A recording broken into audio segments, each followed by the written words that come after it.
What did you make of the information that Pfizer produced in combination with further restrictions announced in the UK yesterday? I think, we are where we are, aren't we? So the Omicron data is enormously worrying, for example, in the UK in terms of this 2.5-day doubling time. And yet the immunology in some ways looks a little worse than where we were with Delta, as in if you're an unvaccinated person or a 2-dose vaccinated person who's waned, you've got essentially baseline protection, little protection against infection. If you're a person who gets boosted or has 2 doses plus prior infection, you're probably going to be in the safe protective zone. And that's looking true now in 3 different Omicron studies and in Delta studies.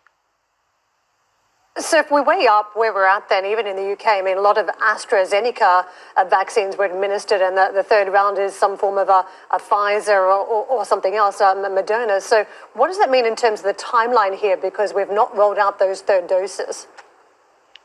Yeah, I think what it means is that it's urgent, and we just need to encourage people to take this seriously. There is an escape route. It's not an easy escape route. The escape route is to have enough neutralizing antibodies on board. You can do it if you've had 3 exposures, and it's been a bit plodding, hasn't it? It could be faster, and we could have more people on 3 doses.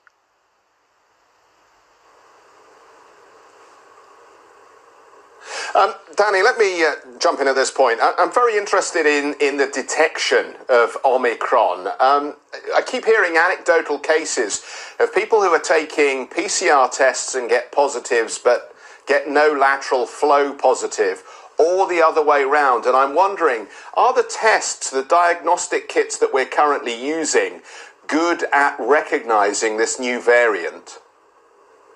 Up to a point, yes, but as ever, it gets more complex and more challenging.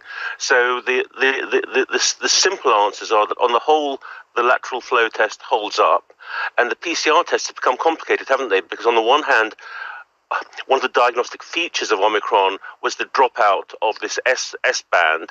But on the other hand, we now have some variants of Omicron that do have an S band, and not everything with a dropout is Omicron. So work that one out. It's got complex, and we need to rise to the occasion. So in our world, we're looking at a universe of financial markets that are now getting very excited because they believe that Omicron is not a significant threat to populations in the way that Delta was or Beta originally appeared to be. Are they drawing the right conclusion here? Can we safely say at this stage that even as we are working on vaccines and the immunological response, we shouldn't be too worried about the potency of this particular variant? Well, it's a state of kind of an ongoing plateau of worry, isn't it, about the whole thing? But data comes from many sources, doesn't it? It comes from the caseload and the strain on the health service and the number of hospitalizations and the number of deaths and the lab tests, and those are all coming through thick and fast, certainly by the new year, and then we build a picture. But I suppose where I stand is probably bad news, but not considerably worse than where we were before.